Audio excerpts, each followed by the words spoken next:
Ini bukan untuk ngusir hujan ya sahabatku. Jadi fungsi kita mengoleskan air garam di cetakan carabikang supaya tidak menempel di wajan carabikangnya dan ada rasa gurihnya di carabikangnya nanti.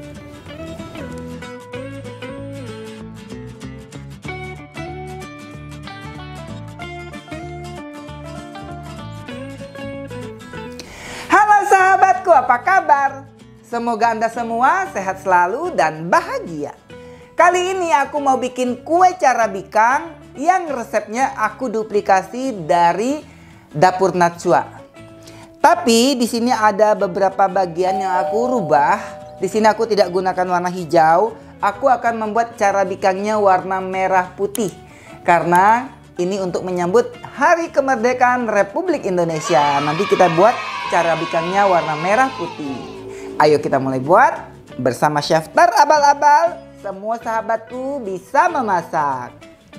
Dan ini bahan-bahannya.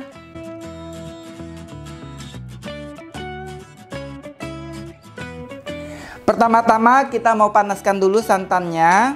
Oh ya sahabatku, aku mau kasih lihat. Ini namanya 2-in-1 conduction plate dari Idealife. Ini fungsinya untuk menjaga supaya panci kita tidak gosong. Dan dia bisa menyebarkan suhu panas ke permukaan panci supaya memasak lebih cepat matang. Dan dia juga bisa digunakan sebagai defrost gitu ya. Nah contoh misalnya kalau kita gunakan fry pan. Ini fry pan dari Idealife. Sesungguhnya ini bisa digunakan di induction cooker. Tapi terkadang aku langsung aja di kompor tradisional kayak gini, kompor gas maksudnya. Nah kalau kita bakar langsung kan otomatis pancinya jadi rusak kalau langsung terkena api. Jadi kalau kita gunakan 2-in-1 conduction plate ini aman, panci cakep kita tuh tidak akan gosong. Kita mau matangkan dulu santannya. Ini total santan kental 400 ml dan 200 ml santan encer. Kita tambahkan daun pandan supaya aromatik. Kasih garam dan vanili bubuk. Kita aduk-aduk sampai hampir mendidih. Sampai hampir mendidih aja ya sahabatku. Jangan sampai mendidih banget, nanti santannya bakal rusak. Jadi karena aku tidak menggunakan warna hijau, pandannya aku infuse dulu, dimasak dulu supaya aroma pandannya keluar. Dan sesungguhnya kalau kita bikin kue yang menggunakan santan, baiknya santannya dimatangin dulu supaya kuenya lebih awet. Santannya sudah hampir mendidih, kita matikan kompor. Kita pindahkan ke mangkok lain dan biarkan sampai dingin. Berikutnya kita mau matangkan juga santan kental. Nanti akan kita gunakan untuk topping. Kasih daun pandan juga. Kasih gula pasir dan garam. Sama seperti santan yang di awal, ini dimasak cukup sampai hampir mendidih saja. Sudah hampir mendidih, kita matikan kompor. Kita pindahkan ke mangkok lain. Selanjutnya kita mau campurkan tepung beras, tepung terigu, tepung tapioka, dan gula pasir. Kita aduk rata dulu supaya gulanya tercampur dengan tepung-tepungan. Ini fungsinya supaya tepungnya lebih mudah larut karena sudah tercampur dengan gula dan tidak mudah menggerindil.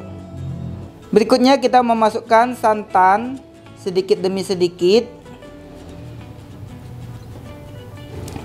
Ini santannya masih agak hangat ya sahabatku, jadi enggak yang dingin banget. Masih sekitar 60 derajat gitulah kurang lebih.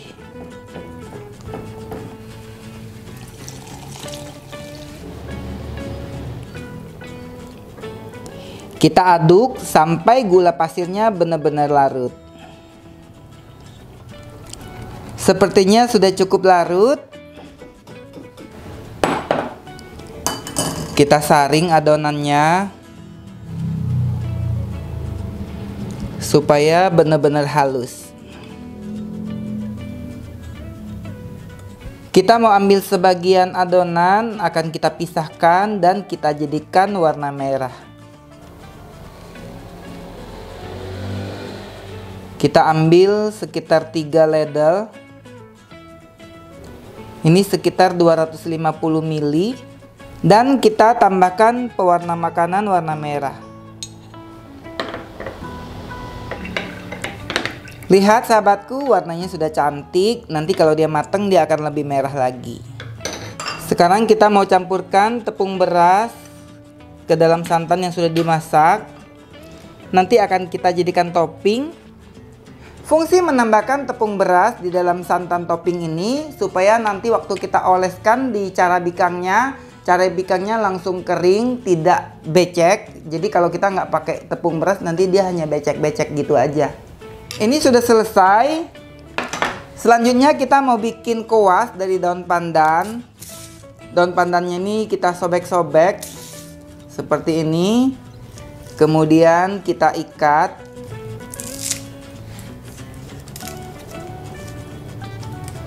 Ini sebagai kuasnya sahabatku.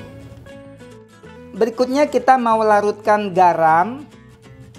Kita kasih sedikit air. Ini akan kita gunakan sebagai olesan di cetakan carabikangnya. Ini bukan untuk ngusir hujan ya sahabatku. Jadi fungsi kita mengoleskan air garam di cetakan carabikang supaya tidak menempel di wajan carabikangnya dan ada rasa gurihnya di carabikangnya nanti. Sekarang kita mau memanggang carabikangnya. Cetakannya ini tidak diolesi dengan minyak tapi diolesi dengan air garam. Cetakannya sudah panas, kita kasih air garam. Lihat sahabatku, dengan adanya air garam, cetakannya ini langsung kayak yang ada kristal-kristal garam gitu ya. Sekarang kita mau mencetaknya.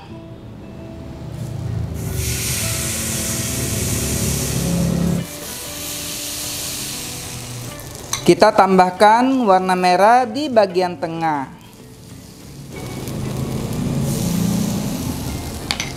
Carabikangnya hampir mateng, kita siramkan sedikit santan yang sudah kita campurkan dengan tepung beras. Mau sambil aku puter wajannya supaya yang lain matang merata. Satu ini sudah matang. Kita mau keluarkan dari cetakan sambil disobek-sobek gini ya cara ngeluarinnya.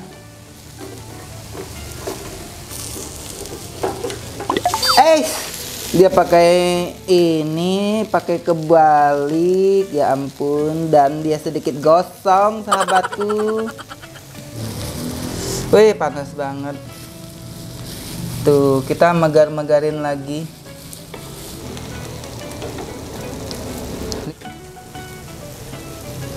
Ini baru cetakan pertama, tadi apinya agak kegedean jadi ini rada gosong. Panas banget sahabatku. Kita mau bersihkan dulu cetakannya supaya yang gosong-gosongnya ini nggak kebawa nanti.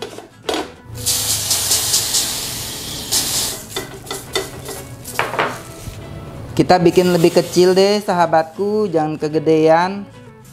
Biar gampang matangnya. Nah, segini aja. Masukkan yang warna merah.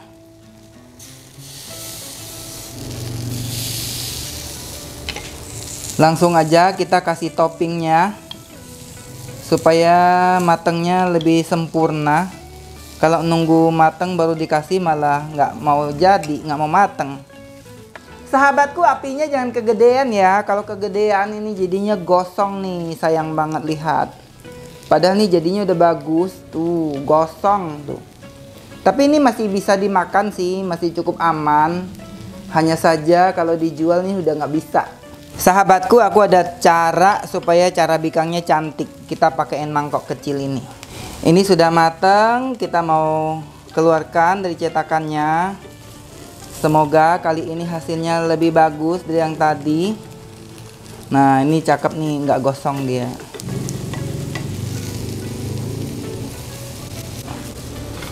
Nah, supaya cara bikangnya ini mekar sempurna, kita taruh dia tuh di atas mangkok kayak gini, supaya dia bisa lebih mekar.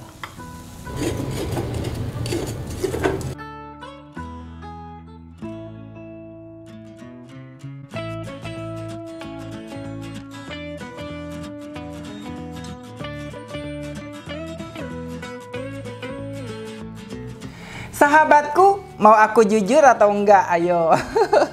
Sesungguhnya hari ini aku mau jujur aja deh. Sesungguhnya duplicate dish hari ini itu rada gagal. Gagal total sih tepatnya ya.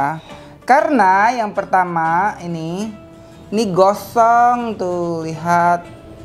Gosong. Aku masih menganalisis penyebab dari gosongnya, karena menurut aku cara manggangnya tuh udah nggak ada yang salah.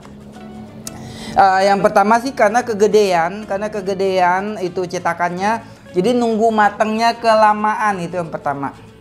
Ini belum aku makan, jadi aku belum bisa memberikan nilai pada resepnya. Kita makan dulu deh ya. Aku mau makan dulu yang gede ini. Lihat, jadi sebelahnya ini cemong, sebelahnya sih nggak gosong ya. Aku makan yang tidak gosong aja. Tuh. Sarangannya sih udah bener ya sahabatku, dia sudah sangat bersarang, sudah bagus.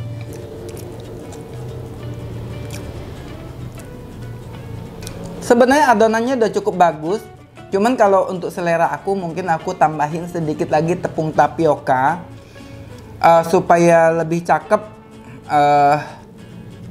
Ini apa namanya, bisa aku kasih sedikit baking soda supaya dia lebih, bolongannya tuh lebih banyak, walaupun ini sudah cukup banyak. Dan supaya nggak gampang angus, lain kali kalau aku bikin, gulanya akan aku kurangin sedikit. Dan ini aku nggak nyalahin resepnya sih ya, nggak, sama sekali nggak. Akunya aja yang belum berpengalaman, namanya juga chef abal-abal.